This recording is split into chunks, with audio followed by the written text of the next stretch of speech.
The Imitation Nation podcast covers all things counterfeit, hosted by Shabir Imber-Safdar of the Partnership for Safe Medicines and Sven Bergman of Venture Global. All statements are their own and not the opinions of their employers. All right, welcome back to Imitation Nation, everybody, and happy Tuesday to you, Sven. Happy Tuesday to you, Shabir. I hope you had a good weekend. I did, and it sounds like the post office was busy delivering my letters with counterfeit stamps to you this weekend. So I don't think you've caught the listener. Did you tell the listeners that what you want to get, will you do, and will send me those letters? So to catch folks up, in case they didn't catch it last episode. So Shabir bought some counterfeit stamps and then decided to initiate a federal raid on me by mailing me the fake stamps and real stamps to see which ones make it. And there were 2 letters of fake stamps, right? Yes. Or postmarked with fake stamps, and 1 with a real stamp. And in a bit of irony, both letters with the fake stamps arrived, and the real stamp has not arrived yet. Oh, no. Wow. This is a product feature that they aren't even taking advantage of, which is our counterfeit stamps fly through the mail system faster than the real ones. Yeah. So I think the potential rumor that somebody told me is that their sorting machines have things to detect fake stamps and spit them therefore out in the sorting machines, potentially might not be fully accurate or working, because both of them made it through. And I know you mailed them exactly on the same day at the same time. And I will inform you when the real stamp arrives, but so far it has not. I bought them from 2 different counterfeit stamp stores, online stores. Yes. Both advertised on Google. They were using paid ads on Google to advertise their too cheap to be true counterfeit Forever Stamps. And the reason that I know that they're fake, everybody, is because Forever Stamps, when they debuted in 2007, cost 41 cents per stamp. These stamps cost 26 and 28 cents a piece. I bought 100 of each because that was the minimum quantity that I could purchase. And they were never 26 or 29 or 28 cents a piece. They've never been below 30 cents. And I'm not aware of the post office offering massive discounts for buying so much. Yeah, I don't think there's a discount. Now, the amazing thing about them is, like, looking to them side by side right now with the real stamps again in my office, the print quality is very good. They also seem to have held up well in processing through the mail stream, like not really any color wear or any of that. So the printing quality is there. The coloration of the U.S. flag is actually slightly off, now that I notice it. The fake stamps, the red on the flag is slightly off. So, but having said that, if you're not regularly checking, yeah, the red is off on both of the fake stamps. If you're not regularly checking rotoprint print proofs, you wouldn't notice it. And it would need to be directly side by side for you to see that there's just ever so the slightest, like, not exact color match of what is on the genuine stamp. I don't believe that the post office makes the majority of its budget every year off the sale of Forever Stamps, but these cost less than half of the actual cost of a real Forever Stamp. So the idea that our post office is losing half of its revenue to counterfeiting in any other industry would be complete and utter disaster. Yeah. Right? You would have so much budget for a brand protection team at that point. And the fact that these people are doing it brazenly, paying vendors to advertise their wares. I mean, this is a counterfeit problem that in any other industry would be considered out of control. And I haven't even seen that much. I mean, I've seen some articles about it, but I'm not seeing like the reaction that you'd expect out of counterfeit product in the marketplace from any for-profit industry. And that makes me sad. I'm just going to say that. I'm a big believer in infrastructure. I'm a big believer in, the things that the U.S. does that benefits everybody. And I don't mind some of my taxes going to support the post office, but I kind of wish they would spend a little bit of it on some postal inspector enforcement here. No, if you think about it, the postal office is a wonderful invention because it guarantees mail no matter where you live. In the middle of Alaska on a floating boat, you will get your mail, and it will be for the same price of if with a real stamp 74 cents, if with a fake stamp 28 cents. But you will get your mail, right? And that's a wonderful, wonderful public service to your point. Now, same as you, I've been mentioning this to a lot of folks in federal. Actually, somebody I talked to higher up in CBP a couple of days ago. He's actually having a meeting on something unrelated with the U.S. Postal Inspector Service, either today, I think today or tomorrow. And I mentioned it again. He's like, oh no, it's on the list. And I said, and especially the fact that, they're Google ads for this, which means Google is taking money from counterfeiting companies to promote this. And I've also seen ads on TikTok. It really irks me. That really irks me. And I think it's a new thing because I hadn't seen these pop up. I think they found a loophole and they're like, great, let's flood the market as long as we can until somebody figures it out and that loophole closes and just starting to enforce.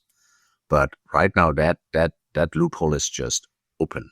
So, well, I was in the process as we began this to report this to the IPR Center, but the U.S. Postal Service actually has a special email address for reporting counterfeit stamps. So I think I'm going to use that instead. Yes.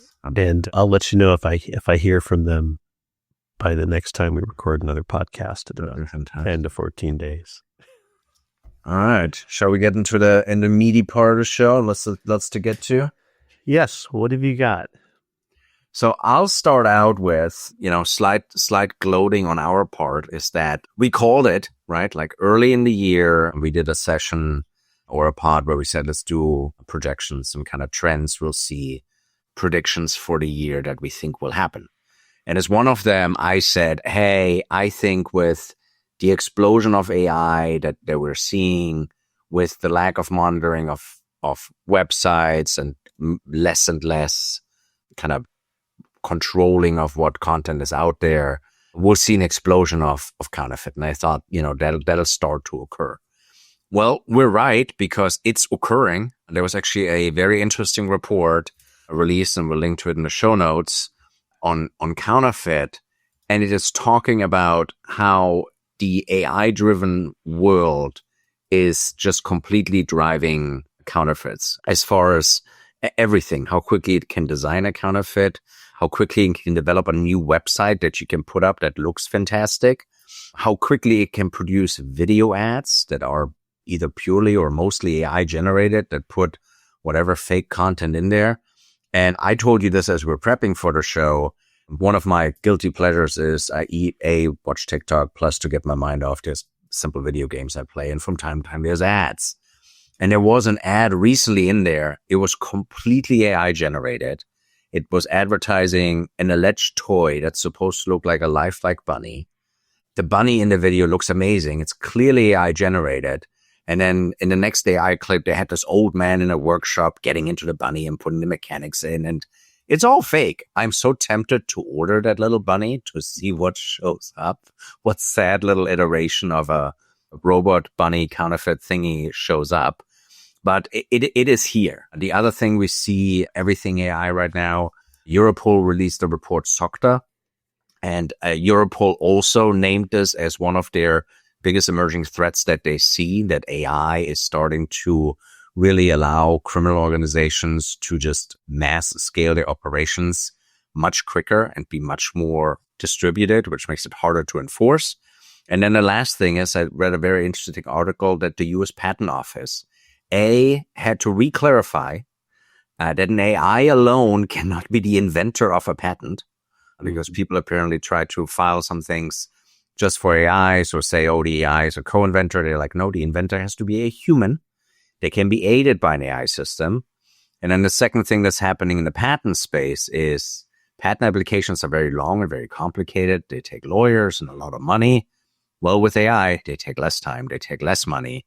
So we're going to start to see folks basically really, really take advantage of the patent system by patenting around their things, by just asking AI, this is my existing patent.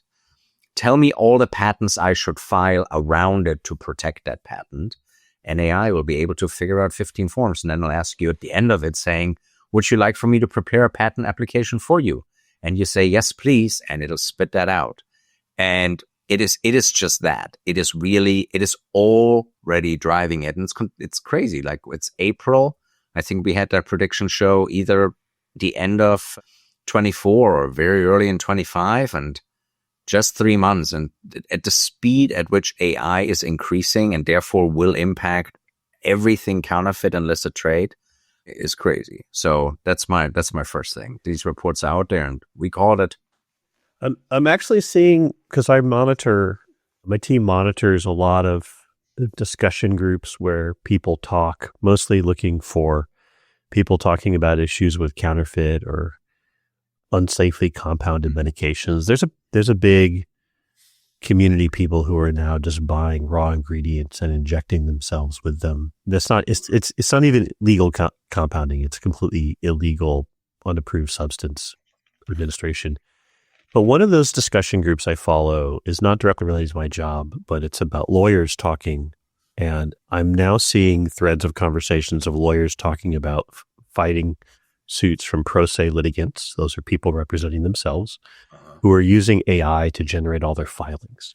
Oh, of course. And they said it's pretty obvious when it happens. It is, first of all, they generate a lot of paperwork. They generate a lot of filings. The cases are always miscited. And the finer points of law that you would not mistake if you had actually been through law school are not correct, right? So they're not using like a Westlaw generated AI that was trained by a lawyer. They're just using like ChatGPT, but they generate a lot of paper, right? The ability to generate lots of motions is easy for them because they just basically prompt the AI to generate it, but they're getting a lot of the details wrong. That's the first thing I've noticed about people contending with AIs, trying to take the place of real professionals. And the other is I just saw right before the Pope's death, and I'm not a Catholic, but he seemed like a really good guy, right? He seemed like in the world of popes, he seemed like he was a very humble man with good values. Agreed. I saw someone made up a fake video of the Pope attacking JD Vance. It was an AI generated fake video. The Pope did not do this, right? Let me just be clear. You see a video of that did not happen, but someone made a fake video of the Pope like taking a swing at JD Vance. And I was like, that actually looks kind of real. I'm really concerned for the future of misinformation at the point at which who knows it's fake, look at it and go, wow, that looks really good. There's legislation moving through right now, which actually might have a chance of passing and signed into law. It's called the Take It Down Act, which is and that's big concern for teenagers, right? If somebody takes a picture of you and then you feed it into an app and that app puts your face onto a naked body, and all of a sudden you have nude images of a teenager flying around that are not theirs. And this legislation literally is designed to take it down, like take those kind of images down. It'll only increase, and to your point, and it'll only get better. Because if you think about, there's always this famous AI video out there of Will Smith eating spaghetti like 2 years ago, whatever it was. And it's awful. It's like his face is not adjusted, and it's all awful. And then when they released Sora, was it 4 or 5 months ago, how good it has gotten, give that one more year and it will be indistinguishable. And so, for brands, I think, I was just down at a conference in South Africa on all of things illicit trade. And there was a big discussion of how the brand companies or brand protection organizations are changing all their online monitoring to detect better all that fake content, because all of a sudden those websites will look really, really good. And how do you detect all of the fake content on all the platforms to make sure your brand is properly protected? So there's a lot. And for companies, in the patent space, yes, be aware of all the slap suits that you just described, but also there's a benefit for companies. If they want to protect more of their patent, use AIs and think about, hey, how do I need to patent around this and, file 10 more patents to protect my product better. So it can use both ways, but it's certainly it's going to be an AI arms race in the criminal counterfeiting space over the next years to come. Yeah. Well, I listen the most. One of my best lines on crime is the Certified Fraud Examiner community, which I joined last year. Mm-hmm. And the ability to scale fraud with AI is what they've been worried about and talking about. And I think it has shown no signs of ending. Like right now in Southeast Asia, we see these giant town size of scam. I'm going to call them prison camps because that's what they are. The people who are often lured there are prisoners. They can't just leave and quit the job. So they're basically slaves. And, you won't need that many people in the future in order to conduct fraud at a massive scale. It still probably helps to have a human take over at some point in the fraud life cycle of the pig butchering scam. But, the ability to scale with AI, your fraud effort is pretty bad. And I'm hopeful that it also works as well for the good guys who are doing anti-fraud efforts. Well, let's actually talk about the good guys. I know you wanted to talk about Amazon's brand protection report that they released, right? Yeah. So this was a really good report. I actually learned things reading this report. I'm going to put it in the show notes. I think you should take a look at it. Amazon has a ton of work that they've done in brand protection.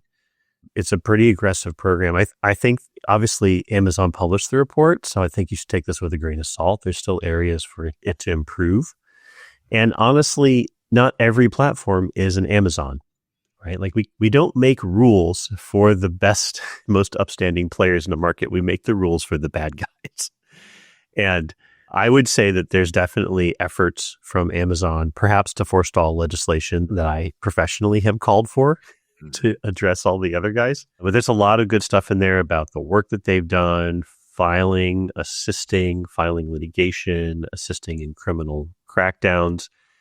I often cite their efforts to partner with brand owners to supervise the platform when I'm talking to people about the secret world of online pharmacy to pharmacy marketplaces, where there is no brand protection participation at all.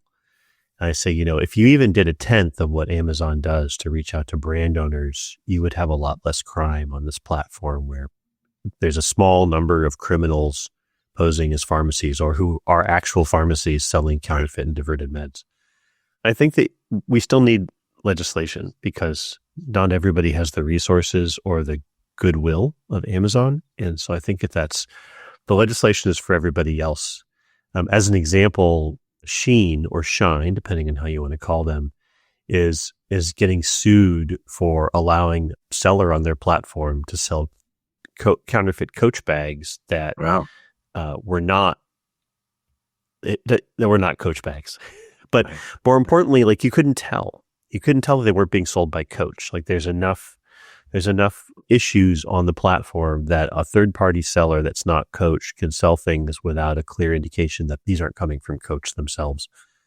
And I've had this problem on Amazon as well, where they will have a product, let's say comic book bags, which is something I actually buy a lot, and there'll be a link at the top that says, go to the store that makes comic book bags, but then you'll see this product is sold by a third-party seller named XYZ.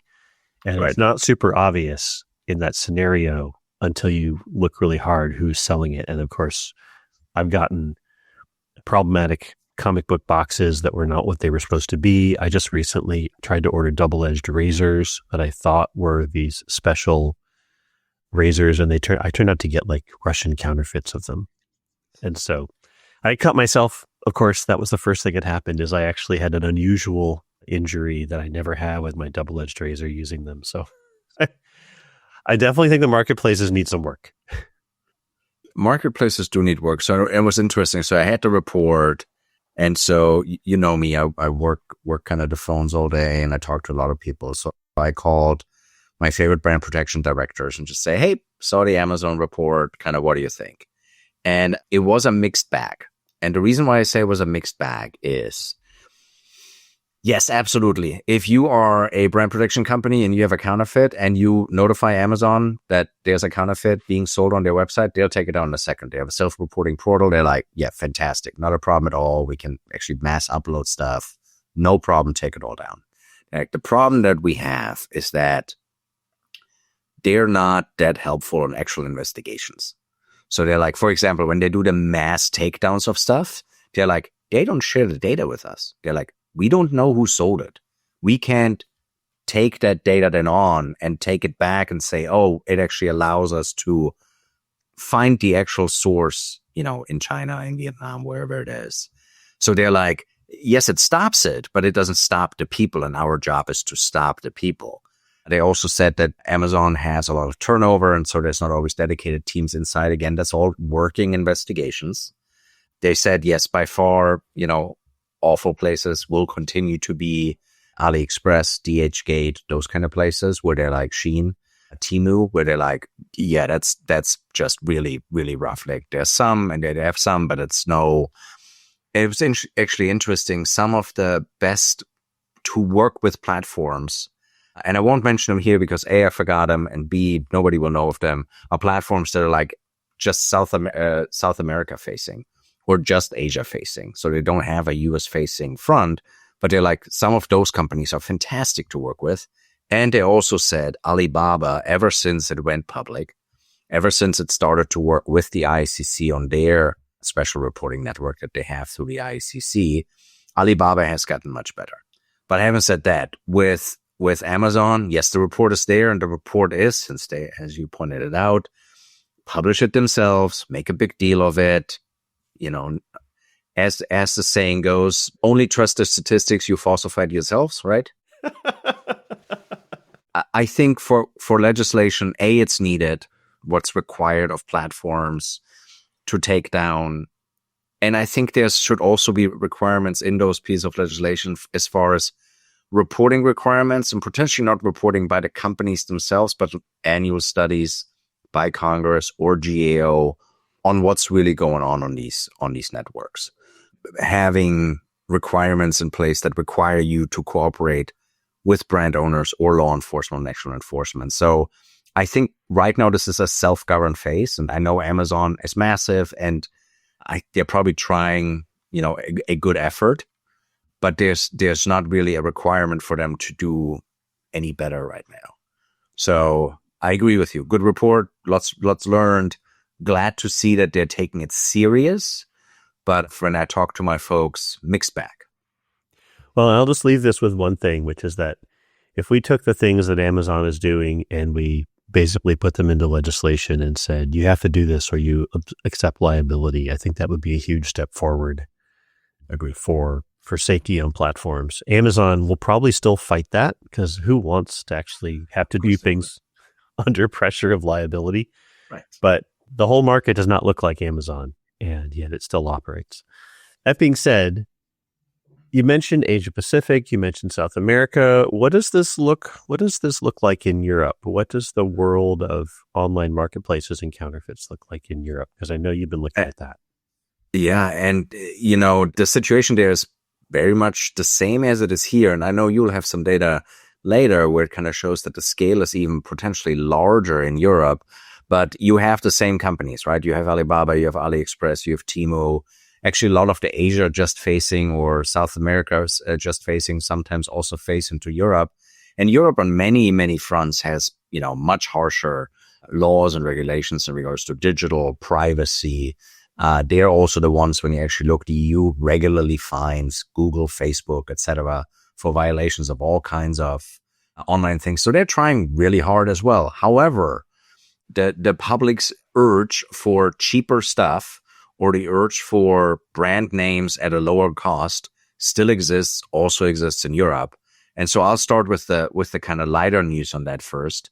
The problem is so significant in Europe, and has been so significant in Europe, that the Germans, of all people, and since I'm a German, I'm allowed to say that, a country not necessarily known for its humor, has invented an award, which is actually an anti-award, and it celebrates the most egregious counterfeit or cases of plagiarism, which they then also aptly named der Plagiarius, very German.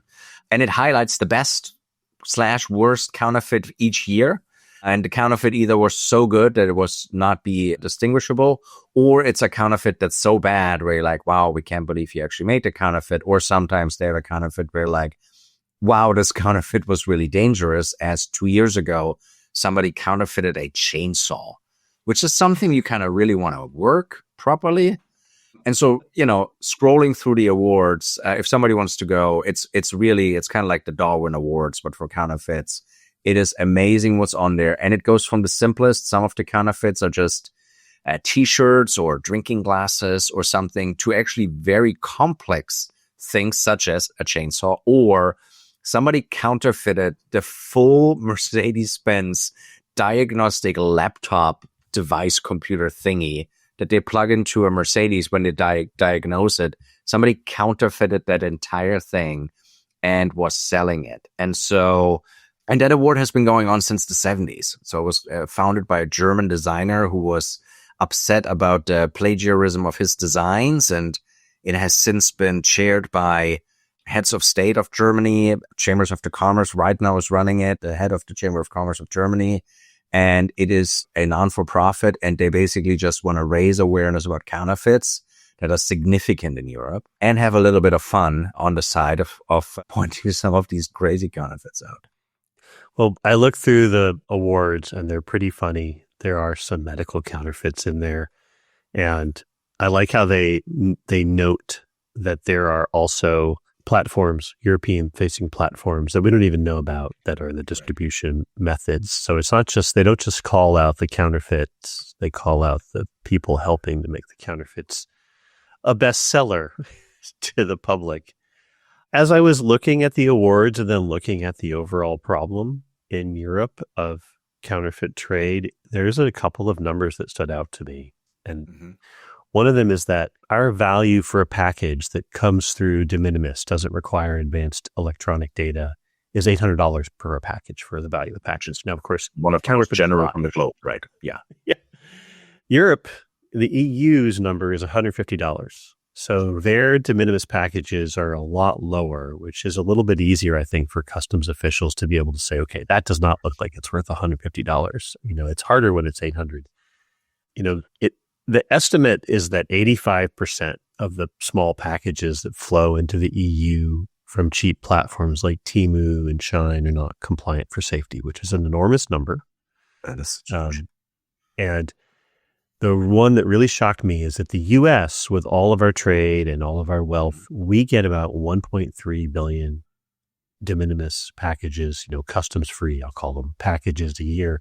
The EU receives 4.6 billion. So they had 3 times as many of the small packages coming in full of counterfeit products. And there's actually people in the EU, trade experts, who are asking the EU just to scrap this concept of de minimis customs-free packages altogether because of the scale of the crime.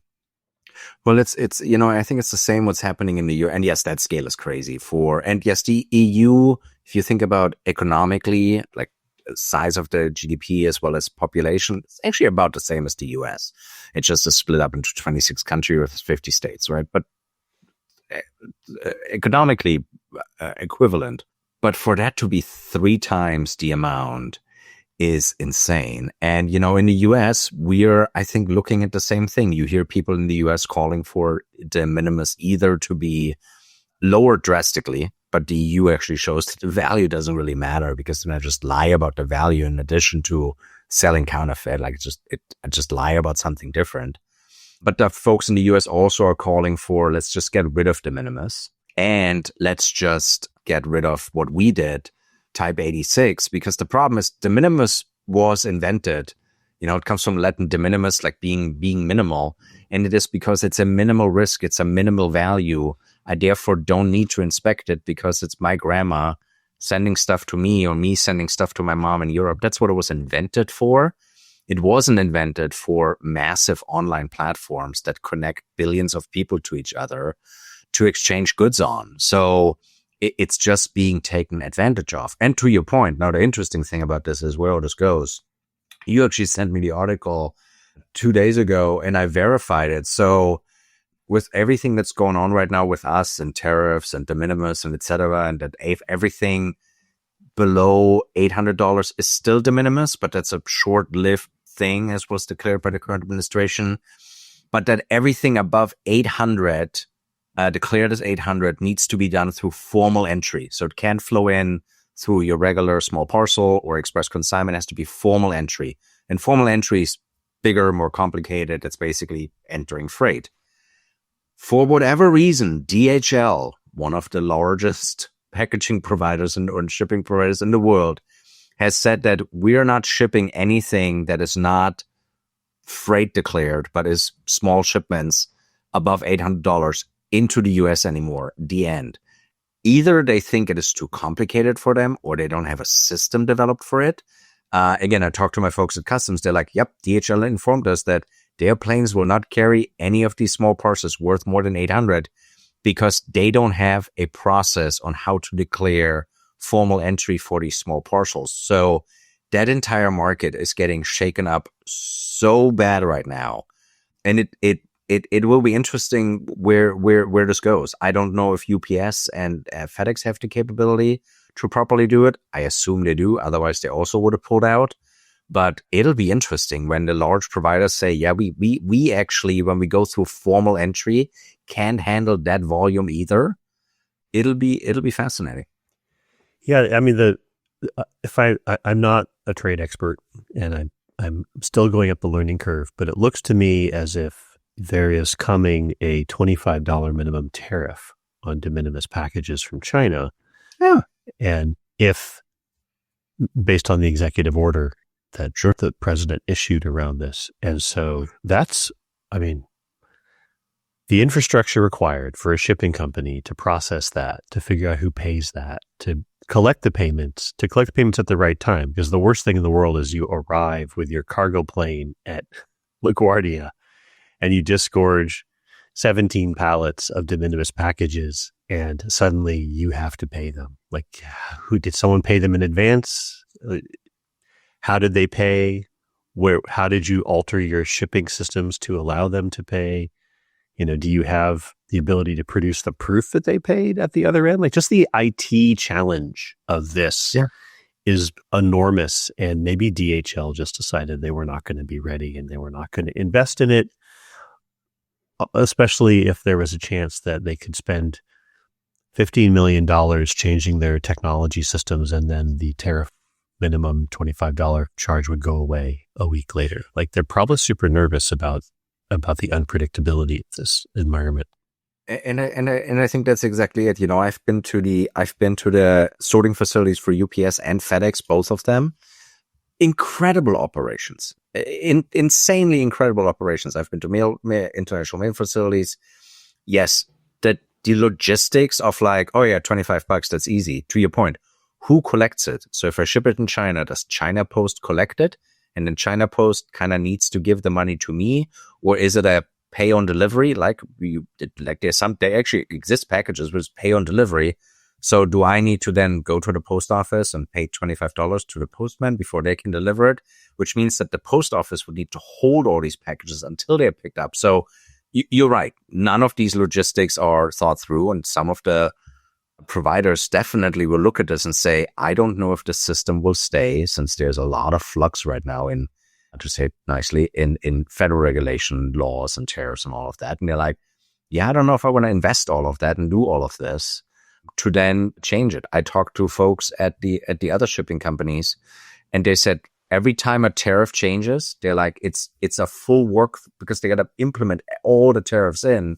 And then 48 hours, they're like, oh, we're changing all the tariffs. They change them all back. Now, again, back to our podcast, what does it do? It ultimately, chaos creates opportunity for counterfeiters. That's all it does. That's just all it does. So if I can disturb the system, the least efficient I can make it run, the more cracks I can find to slip through. So let's see if it all changes for the better. But back to Europe, yeah, their issue is massive. There's a good link in our show notes to a German program that discusses all of this and has also the award in there. It's certainly worth a watch, and it's crazy. I want to close this out with one point, which is that I have heard people say that a $25 minimum tariff will deter counterfeits. And I work in this space around medicine, and I don't think that that's true. I'm looking at a prosecution of 2 Indian brothers who fled the country, I believe, to Singapore, and were recently extradited back for the crime that they are accused of transacting counterfeit Keytruda, which is a oncology drug, among other things, into Washington state.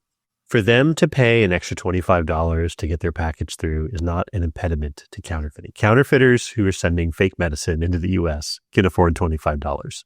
It's like you're selling tax stamps for illegal marijuana or something. It's like, okay, if you're just going to charge them, they're just going to pay the fee and continue going and plying their illegal trade. That is not going to stop it. What would stop it, and I think you and I are probably the repeated choir on this, would be more data, like advanced electronic data for all these small packages, and more resources for enforcement. Like many hard policy problems, there's not one easy way to solve it. You will not inspect your way out of this, but you will actually get better at inspecting and catching the bad stuff. And we should be investing in that. Yeah. That is a part of the solution. It's not the only part of the solution. And here's the thing. Will a $25 fee maybe stop a counterfeit that is I'll make it up, $5 counterfeit that normally would sell for $10? Will I maybe stop counterfeiting that? Sure, because the economics don't work anymore. But if I have a counterfeit that normally is $250, I sell it for $100. I probably produced it for $20. Yeah, I'll pay the $25. It's going to be fine. They also already in their math have built in the math of percent of seizures, and they know what percent of seizures they can survive. So to your point, we have to get better about data detecting this, allowing for targeting, getting better about using AI. I'm a big fan of AI. I also know the perils it has, but all these packages to be inspected and scanned. I'll give you an example. AI right now is being trained and it's being fantastic at detecting cancer. Why? Because I can train it on tons of training images, what to look for. It looks at MRI slices and says, that doesn't look right. It then spits it to a human, a doctor, one who went to medical school. Like you wouldn't run for the AI to spit out, you have cancer. You don't want that. But to spit it to a doctor and say, hey, I'm flagging this. This looks suspicious. Please take a look. Okay. But it feels it out. The same should be happening at ports. We should be scanning every package, x-raying every package, detailing every car that goes through a port of entry, flowing that into an AI system that then spits it out and says, these 15 or 20 look suspicious. Right now, we don't do that. There's some great legislation. Senator Cassidy, shout out, has called for things as that. Senator Langford, same thing, has called for things as that, where they said, let's use these technologies. And we have huge opportunities to do that. And that's the only way, short of saying, fine, no more global trade, which is second option. You can only do it if you approach it as a whole approach versus, let's just put a little fee on it and they'll fix it. There's no silver bullet. I agree with you. What we've learned from the counterfeit medicine environment is that if you've got that $5 counterfeit of something that should be 15 or 20, yes, you will no longer send a single package with a $5 counterfeit and a $25 minimum tariff. Yeah, you'll throw 100 of them into a box. Correct. So it's worth $500, still under the de minimis. You'll pay the $25, and then you'll have a reshipper in the U.S. who you send the order to, and they will then send it to you from, someone's work from home business in New Jersey, where all they do is reship individual items from a bulk smuggled box that they previously received. And we already in the seizure environment see these boxes. So they're boxes that are seized. The box itself is, again, declared 800, whatever it's declared at. And when the boxes are being broken open, they're filled with pre-addressed envelopes. Like it's already ready to go. And then they just dump that in the US mail stream. And it kind of goes the final mile. So yeah, of course, it'll be an interesting place to go. So. All right. Well, on the next episode, I'll let you know if I get any word back from the postal inspectors. I've always historically been told that they're a really aggressive law enforcement agency. So I really am excited to tell postal inspectors about my counterfeit stamp problem. And hopefully they don't come knocking on your door. No, I already have them. I'm going to destroy the evidence. I'm joking. I'm really not. But so I just find it really, I hope the real stamp arrives. And so I hope so too. I hope so too. I did write that it was bought at the Sunset San Francisco postal station, where on the back of that envelope. All right. Thank you, everybody. Until next time, Sven. All right, until next time, Shabir. See ya. Bye. The Imitation Nation podcast is a production of Cause Stories and is the sole owner of this production. Podcast production by Shabir Imber-Safdar. Podcast management by Sarah Imber-Safdar. Theme music written by Jonathan Boyle.